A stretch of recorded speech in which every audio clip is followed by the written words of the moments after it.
Namaste everyone. Organizing Nasa, Principal Sir, and all the personalities on the dais and off the dais, colleagues, friends, and dear students. We shall discuss on decolonizing philosophy. But let's see what philosophy, how do you understand philosophy? What may be your concept of philosophy? Fundamentally, everyone understands that philosophy seeks clarity at the level of concepts. In other words, philosophy seeks conceptual clarity. Now, the very concept of philosophy itself is involved with conceptual differences or even confusions. This happens especially when we have two knowledge traditions fundamentally. When we have two knowledge traditions in front of us, the Bharatiya knowledge tradition on the one hand and the European knowledge tradition on the other hand. Let's first look at the European knowledge tradition. We know that the European knowledge tradition began with the Greek knowledge tradition. And when we speak of the Greek knowledge tradition, we have, there's a middle point in the Greek knowledge tradition where we talk of something as pre-Socratic and something post-Socratic. Socrates somewhere treated as the middle point in the Greek knowledge tradition.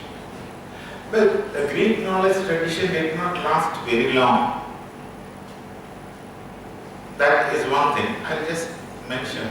The time remains very limited. In the pre-Socratic knowledge tradition, if you go past, we will find tales of Greece. Then we have his so-called student, Anaximander. Then Anaximander is all those people. Pythagoras also comes in that group. With Socrates, things become slightly different, but there are only three in that tradition. Socrates, his student Plato, and his student Aristotle, and that is the end of the news. What happened to the Greek knowledge tradition? It's their history, I may also mention. The Greeks had a great religion. Hellenism.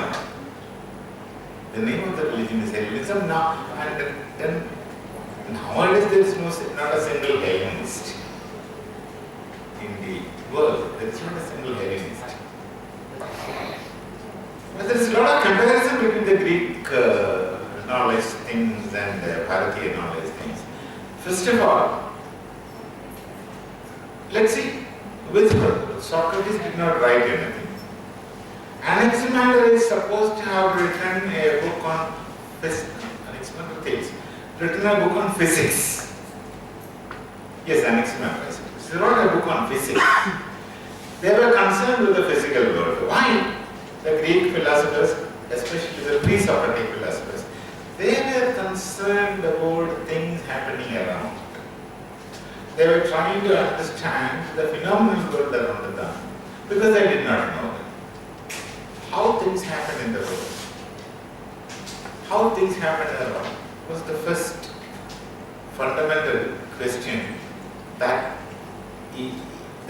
begins philosophy or philosophizing. G.T.W. Patrick or Will Durant, I don't remember who, they say philosophy begins from wondering what's happening around. There's a small girl looking out through a window, finds so many things unknown to her, and she starts thinking, what is this? how is water falling from top? Rain. Things like that. So from the small wonders philosophy begins. I think it is Will Durant and T.G.W. Patrick, one of them, had written it. Nice to read that. So coming back to what's happening in the Greek knowledge tradition, they are concerned about such things around them. That made Anaximander write a book on physics. One of my students who did PhD with me, you know him, Dr. Harish. He asked me a very funny question. Sir, how many papyrus scrolls he must have used to write the book on physics? No papers those days. So that is a very funny question that students can ask. Similarly, he asked me another question, the same Dr. Harish. He was working on Vedanta and quantum physics. Advaita and quantum physics. That was his PhD topic, which he got long back. He asked me another question. Why nobody called the Shankaracharya Maharshi? That was too much for me at that time. So my students used to stay in my home. Two are there in this group. They used to stay in my home overnight. We cooked together. My family was in Bharath. I was alone. So these questions came. Why Shankara was not called Maharshi? Then I asked my professor. I rang him up at night. So this one of my PhD student is asking this question. He started laughing for 5 minutes. Then he said, Maharshitva is not an examination you write and pass like a PhD. People have to call you Maharshi. And Shankara did not live that long for people to know that he is Maharshi. They did not call him. There was no chance. Both Ramana and Aurobindo were contemporaries. Aurobindo is closer to me because he taught in my university for 15 years. That time Aurobindo Ghosh. He taught in MS University of Baroda for 15 years. It was vice principal. He started probably scribbling about the secret of the Vedas there in Baroda. He was, Sayadaw Maharaj was an unusually, unimaginable, visionary king who invited all scholars from all over the world, made them sit there. He made professors' quarters. Those quarters which he made, 5,000 square feet is our quarters. It's a fully residential university for all teachers and students to stay with so many hostels. Some 2,600 teachers and 50,000 students even today. Everyone is residential. And almost 18 to 19 faculties, and each faculty having 18 to 20 full-fledged departments. That is still, even till date, it's a King's University. The Chancellor is Baroda King. So, Maharshi Aurobindo was there. He was called Maharshi. Mahasi Ramana was called Maharshi. Why not Shankaracharya? Lot of details I didn't want to go in, but let me simply say he did not live that long. That's one reason. Maybe other reasons, because whatever he said, nobody understood. Some point he says, Aham Nirishwara. What does it mean? Only Vedanta shall understand it. Anyway, I am deviating from topic. Let me come back to the Greek knowledge tradition. And set the pre-Socrates, then and it is all these thinkers. Then we see these Greek thinkers initially trying to understand the things around them. Then when it comes to people like Pythagoras, they were interested in social engineering. They were trying to make ideal states, political, where human beings should live nicely. Then we see Plato writing Republic. In Republic, Plato talks about ideal state. He named it as utopia, where it believes that philosopher should be king. And I have a student doing PhD. Now now, it's not completed, in Gujarat University, Gandhinagar. He is working on the concept of Varnashrama Dharma in Plato's Republic. Utopia categorizes society into four, and Varnashrama Dharma also defined four classifications. Varnashrama Dharma is a classification or stratification of society on the basis of individual qualities. Plato's Utopia is a classification of society on the basis of the property of the concept of soul as found in Plato. I have no time to go into the details. Now, we have this mirror image of Varnashrama Dharma in Plato's Republic as Utopia. We have this mirror image of Vedic gods and goddesses in Greek Hellenistic religion. We have this methodological image of Plato's dialogues in the Upanishadic pattern. The Upanishads are created, each belonging to one or the other Vedas, to make the Vedic knowledge simple to common people, and they adopted a method, the Upanishads. That was through stories, through narrative discussions between individuals, trying to simplify the things most. We see this same thing in Plato's dialogues. Plato wrote things in terms of dialogues, and Socrates did not write. He only spoke. And what Socrates said, what are things he said, Plato narrated through many of his dialogues. And how the dialogue method of discussions are influenced by the Upanishadic methods is there for you to understand.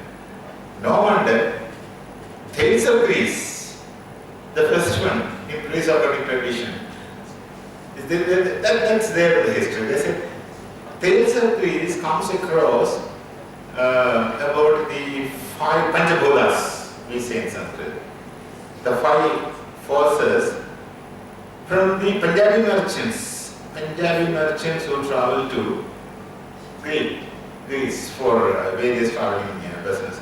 And those days traveling, either on the horseback or through ships, and they stay there for months together. They learn languages one another. So Tales of Greece understands about the Panchabhutas from Punjabi merchants, and Tales of Greece is misunderstood it as five gross elements. Panchabhutas are not elements, they are Shaktis. There is no other word. And the misunderstanding of Tales of Greece as five gross elements have continued through Western tradition till today, still continues. One thing. Now let's see what happened to the Greek knowledge tradition. With Aristotle, we see things coming to an end and nothing happened for 2000 years. I am not telling, they are telling European knowledge tradition. They call it as medieval dark period. The story should be available to you. Huge gap. We have only three thinkers if we try to pick up names. Between René Descartes and Aristotle, we have Saint Thomas Aquinas, Saint Augustine, and Saint Anselm of Canterbury. That's all. All the three Italians, but remained in England, if I am not wrong. Theirs is theology, which was later thrust as philosophy. Much later, by European philosophy history writings. That is how goes philosophy. And then comes Descartes, then we see Spinoza, then we have Bacon, Francis Bacon, and all those thinkers coming. That's all. And we have all kinds of thinkers today, modern, postmodern, etc., etc. But sensibly, many people were there, though very crafty at times, like Hegel, Kant, and Berkeley. There are confusions you find in European philosophy. Bishop George Berkeley is an empiricist, but an idealist. David Hume is an empiricist, but a materialist. John Locke is an empiricist, and a materialist, students, you cannot blame them. They will be confused. Why these things happen in European philosophy? So, a philosophy which is supposed to look for conceptual clarities started making conceptual confusions right in the past, except the Greeks. Right from Descartes you find this. He talks about disembodied existence of mind, Descartes. Because he has an intention in his mind. He says, mind is a substance, body is also substance. He calls them as substances. That is more than enough to create a problem to your mind. Then Spinoza is more sensible, doesn't create that confusion. But Berkeley willfully created the principle of essayist perception, existence is perception. Here we know what. And why Immanuel Kant, one of the greatest minds in the history of philosophy, he makes a distinction between noumena and phenomena. You ask Kant, what makes him make the distinction between noumena and phenomena, a priori reasoning and a posterior reasoning and all things. If you think, you will know he has a purpose behind it. I don't have time to go into that. It needs 100 marks paper to discuss these things. Not quite possible within this short time. Let me come back to, I have to speak about decolonizing. That's why I'm trying to make this state setting, as Ludwig Wittgenstein said much later. Right.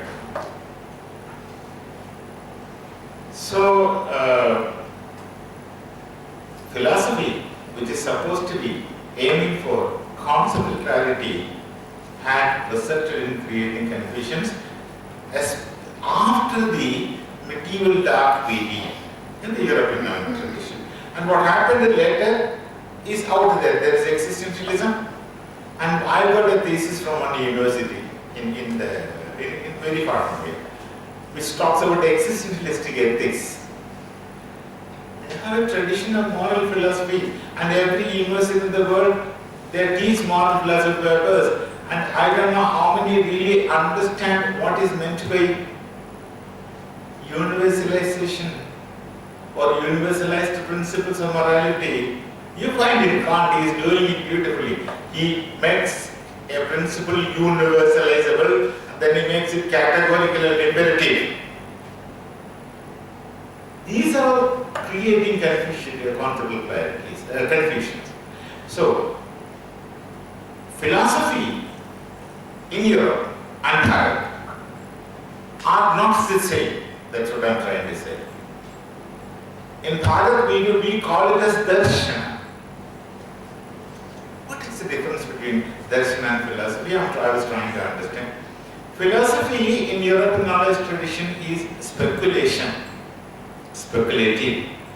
You go through the history, you will know it. You go through the history of philosophy, you will know it. Individuals sitting, thinking, not meditating, thinking. There is no, like Dr. Anil said, Shravana, Manana, Nidhyasana difference is not there. But there is pure contemplation, that they think very earnestly and they come out with their own logical thinking and findings and present a treatise, they call it as treatise. Anyway, like that there are many thinkers. So the philosophy in Europe is essentially speculative philosophy. And in Bharat, it is darshana. Darshana is supposed to be, those who understand yogic philosophy, through yogis. And yoga is supposed to be trans-sensory perception where the involvement of sense organs are not there and I don't know about it. I cannot speak about it because I am not experienced. I am not an experienced philosopher. Experiential means trans-sensory perceptive experience, which is called as yogas, by Maharishi Panini, who did not write Yoga Sutra, but he had composed Yoga Sutra. There is a difference between writing and composing. Do not say that Maharishi Vedavyasa has written the Vedas by sitting in Naimisharan and near Lucknow. He had composed it. Vedas, Vedic Suktas, he was mentioning. Vedic Suktas are the experiences of Rishikas and Rishis, not just Rishis. Rishikas and Rishis, both. And the Rishikas used to do Upanayana. It was not meant for women. 5 years before, in Baroda University, one Yajurvedi, she, this is like my daughter by the way, she's this is faculty, she did Upanayana. Who stops a woman from doing Upanayana and performing Yajna? Where is it stopped? The distinction comes later. Again, I am deviating from my topic. It's not a classroom, it's only a talk. So I am deviating. Anyway, so yeah, the experiences of Rishikas and Rishis were expressed as Vedic suktas or mantras. Mantra is compressed concepts into minimum possible words with maximum meaning, and they synthetically created a language to support this knowledge system, Sanskrit. The very concept of Sanskrit is the something which has undergone the process of samskarana, spudikarana, removing these all impurities. Make a language in such a way which can carry maximum knowledge in minimum words, yes, and then comes the Shruti tradition of knowledge that existed. How long we do not know. Do not try to find out how old the Vedas are, how ancient they are. We don't know. At the most you can say, let Vedas speak about river Saraswati. Dr.T.S.Gireeshkumar would speak better about it. He's an archaeologist. Rivers, the Vedas speaks of river Saraswati as the mighty river. And there are Saraswats throughout Bharath even today. If you look at the Gotras, you find out they are from which area. Somebody was telling you, Bharatwaji, you must be from Eastern UP. Who knows? People have migrated. So, Vedas mention Saraswati several times, and you can roughly speculate that Vedas must have got composed when the river Saraswati is flowing in full swing. When was it defined out? I don't know. Correlating has a limitation. Can't go beyond that point. That's what the archaeology professor Krishnan Namboothiri was telling me. MSc University said. It has a limitation. You can't go beyond that point to the past. There's a limitation. You can say the time of river Saraswati must have been the time of Vedas. And you see, wherever the river Saraswati was flowing, various settlements are on either side. Initially, Gora Sahib thought that Sindhu is where the civilization. But then they were confused that settlements are not to either side of river Sindhu. It was only to the south part of Sindhu. They did not understand it by later. See, Michel Danina has written in his book, The Lost River. He says, from Saraswati to Sindhu to the north, then he says to the south of the Tapi, but it's not up the Tapi. We found, after Mashiach's book came out, we find various settlements in Tamil Nadu. And maybe beyond that, Dr. Shivakumar was telling about Kumari Kandam, that period, sometime back, long before. Lemuria, what the historians call, Europeans. Lost land in the Pacific Ocean. We don't know. To the south we don't know. But Tamil Nadu, they have various settlements. Though the Dravidian movement doesn't like it to be called as the Vedic settlement, their liking or dislikings make no difference to the reality. They had the Vedic settlements beyond River Tapi. That's a case here.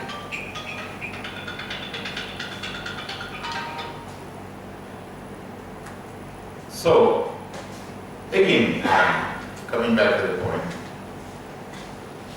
So this is the speculative and experiential. Now I was talking about experiential as in Bharatiya knowledge tradition, experiential as a trans-sensory perception, which Patanjali Maharshi calls it as yogits. And I also said that Vedas or Yoga Sutra or even Natya Shastra, they are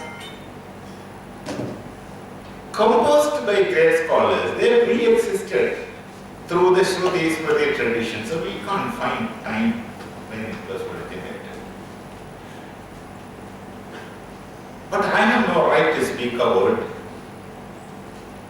trans-sensory perception until I have some small evidences, and my evidences are carved in the Indian history is carved on the stones. Nobody can destroy it. Bharatiya knowledge traditions are carved on the stones. Through very many still existing temples, very many must have got lost. One area where you can explore. Another area, those books which are in front of you, written long before, and the statements in the books are corrected today by modern science, which is cognitive science. How did they get this knowledge? You try to go after that, then the only answer possible is this. Other than through trans-sensory experience, you cannot get this knowledge. Other than through trans-sensory experience, where do you get this knowledge? How do you get this knowledge? How do you make it possible? So this is the only explanation, and that's only my ground of supporting the experiential darshana. So fundamentally, there's a difference between philosophy per se and darshana in Bharat. That remains. Now, let me just go into two more. This I have already told. This is a methodological difference. This is a methodological difference in European philosophizing and Bharatiya Darshana tradition, which is, of course, again the Vedopanishadic knowledge tradition. Then, there are a lot of very funny things. Interestingly funny. We have terminological differences in Sanskrit and other European languages, for example, English. But conceptual varieties, differences. Terminological similarities and conceptual differences. Take the example, simple example, heaven and hell. What is the concept of heaven in a European language, English? And what is the concept of Swarga in Sanskrit? People aspire to go to heaven in European knowledge tradition. You cannot go to Swarga because Swarga is a world by itself. We call it as Devloka. There is Devraj Indra is ruling. And he has his Sena and Senapati Kartikeya. You are not allowed to go there. And hell. The European concept of hell is a very miserable place, and I am sure in Bharatiya Naraka such things don't exist. We have people like Ravana living there. I mean, Ravana got moksha.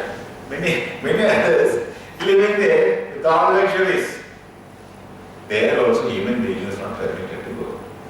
So man in Bharatiya knowledge tradition has nothing to do either with Swarga or Naraka.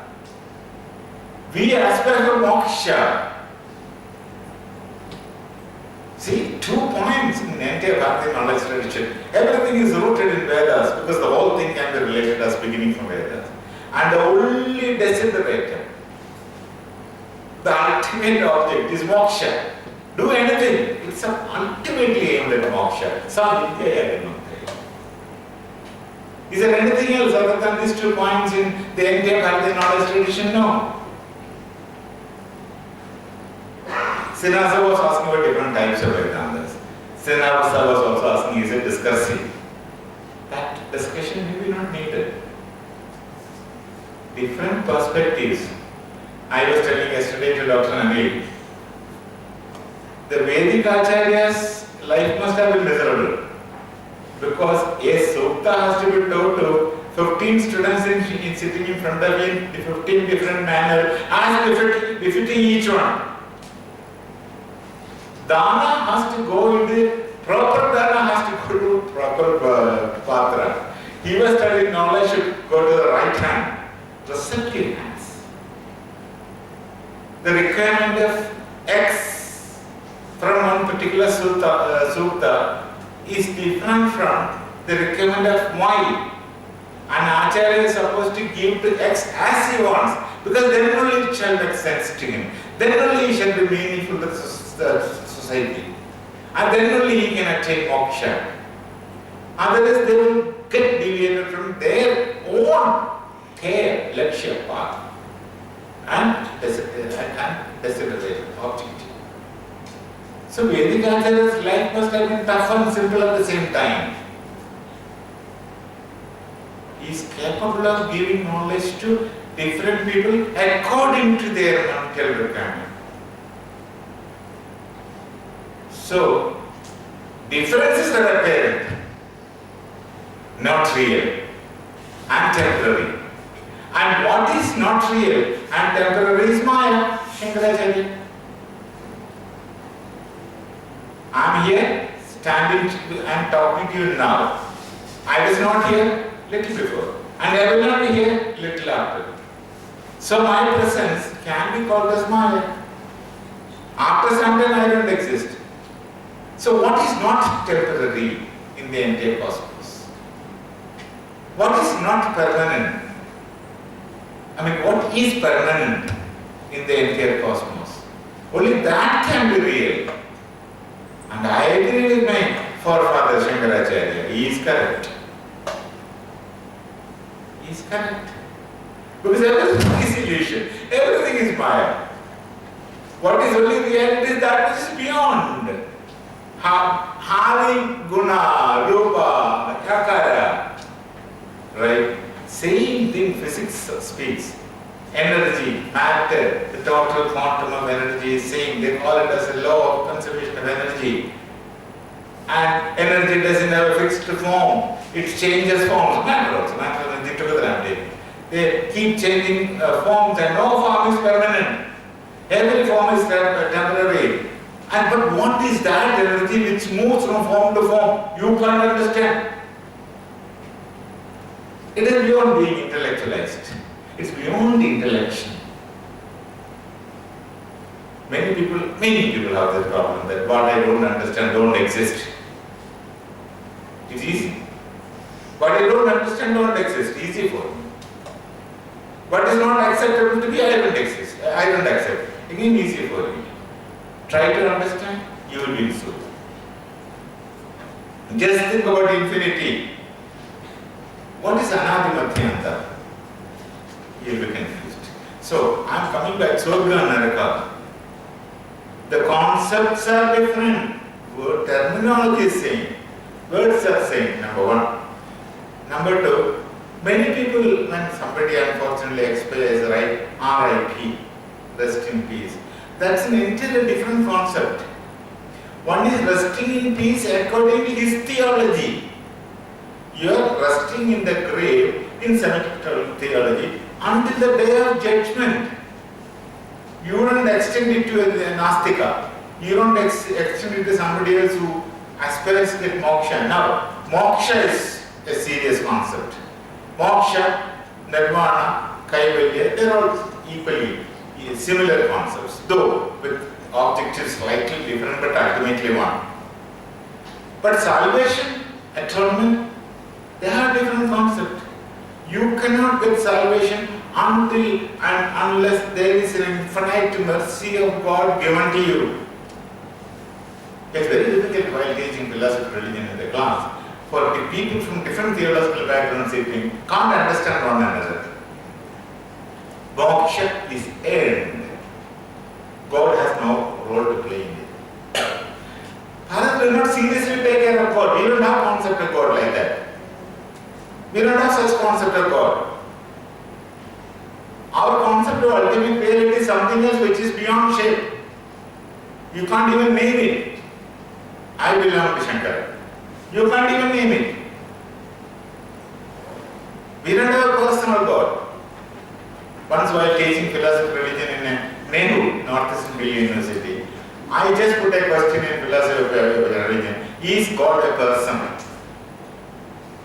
Some people could have answered. And even that, people didn't understand. Many students didn't understand. Somebody who is supposed to say yes did not say yes. Somebody who is supposed to say no did not say no. It depends on which theological frame you are. Is God a person or not? So many theologies support personal God. That's why you start calling God as he, she. For Bharatiya knowledge tradition, reality is it, that. There is no difference, feminine gender concept does not exist there. And similar concepts are you find in Jainism, but Jainism is much before Buddhism. And people misunderstand Buddhism as supporting ahimsa, but no, it begins with Jaina. It originally belongs to Jainism. Panchamahavratas. And Kaivalya, Nirvana, they're similar concept. But in moksha, when you discuss, there is some small differences, not very serious, but fundamentally same. But God concept does not exist there. God has no role to play. So these are all the conceptual confusions. And with new philosophy emerging, modern philosophy, especially postmodernism, they go into analysis, analytic philosophy, supposedly conceptual analysis, through making distinctions, differences and distinctions. Analyzing is very beautifully taught, but after analyzing how to synthesize, I haven't seen any philosopher teaching or speaking. I give a Mercedes-Benz car, supposed to be most costly in my name. I asked you to understand the Mercedes-Benz car. You sit with a spanner, etc. You open the whole thing. Each part of that Mercedes car, you understand in its distinctness, understood everything, but then you do not know how to put it back. I teach you to analyze. Nobody teaches you to synthesize. You analyze, fine.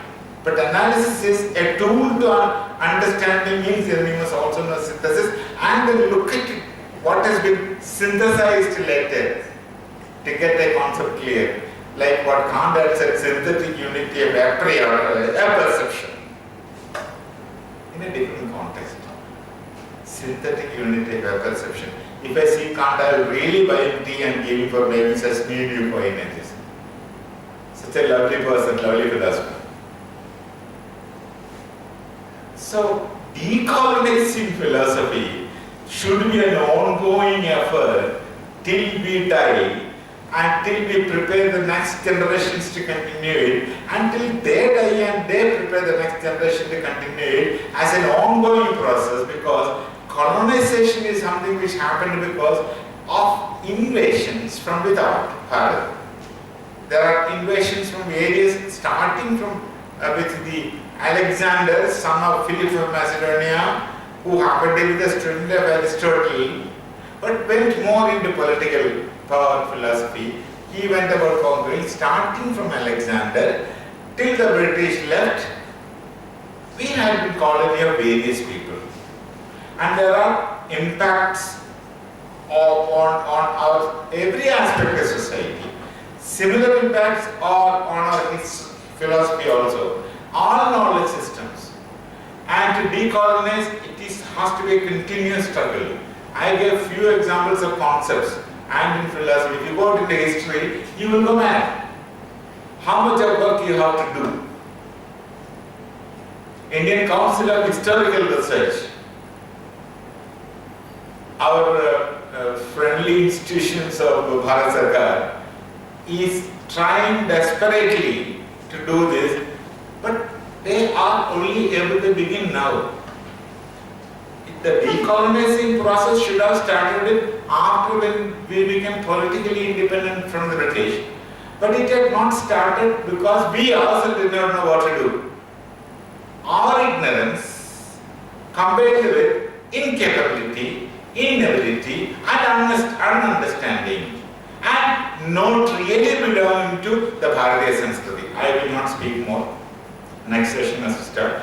I will simply make a distinction between Sanskrit and culture and conclude. If I stand here, I will keep talking. So I will make a distinction between culture and Sanskrit.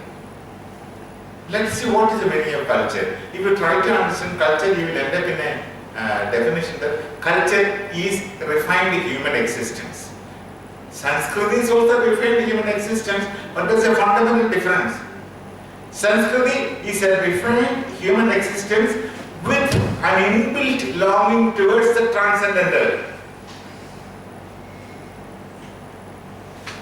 There is a longing, aspiration towards the ultimately real, the transcendental, which about 60-70 years before, University of Chicago and Amsterdam, they wanted to start a department of religion because they found people like Rodolfo Kitagawa, Messier, and 25% Catholic Raymond O'Paniker. His grandfather was a Malayali. His grandfather was a Malayu from Palakkad, married to Spanish. His father, half Malayali, married to another Spanish. Raymond O'Paniker, 25% Malayu. Before his death, he came to Palakkad, tracing his roots. He, Raymond O'Paniker, they all said, philosophy of religion, whatever is taught in the entire world is only philosophy of one religion. They only talk about Semitic religions. They talk some concept of God, concept of cardinalism, concept of salvation. But what we need is philosophies of religions. There are many religions. And Rodolfo was trying to define religion as, of course, under the phenomenological influence and existentialistic influence. Rodolfo writes, and Messier, another interesting person, Messier, he says, it's a fundamental intentionality towards sacred. It's an expression of fundamental intentionalities towards sacred. I will speak it in a different language. There is that existentialistic, phenomenological, postmodernistic, philosophical language which confuses everybody. They use a lot of words. They create words, coins. Like Kant said, he gave license, you can coin your own expression in philosophy. People do it. See, there is a fundamental longing, I'll call it like this, inside a human being, towards this transcendental, towards the ultimate reality. They call it the sacred, we don't call it the sacred. We call simply as ultimate reality. And the longing gets expressed in a given knowledge system into various forms of dharmas in Bharath and religion in Europe. There is also a difference between dharma and religion. We don't have religions in Bharath, we have dharmas. Now, I will not speak much, I will conclude and great coming here. I was aspiring to come here for the last 2 or 3 years. Dr. Kumar and Dr. Sharma were insisting that we should come here, and every time I was escaping. Last year, 2 or 3 times I wanted to come. And after I lost my mother, I don't feel like coming to Kerala. My wife is here, she has a house which is locked, kept for 3 or 4 years, nobody goes there. And some property, I don't know who sees it. My younger brother is, he must be taking care of it. So like he is also such a character, Dr. Ramesh, not attached to anything. Wherever I go, that is my home. Because he, sitting at Kailasa, do not have house, do not have chair, do not have clothes. He is fine, I am fine. Like Shankaracharya concluded, Chidananda Rupa, Shivoham Shiva. Namaste. Thank you very much.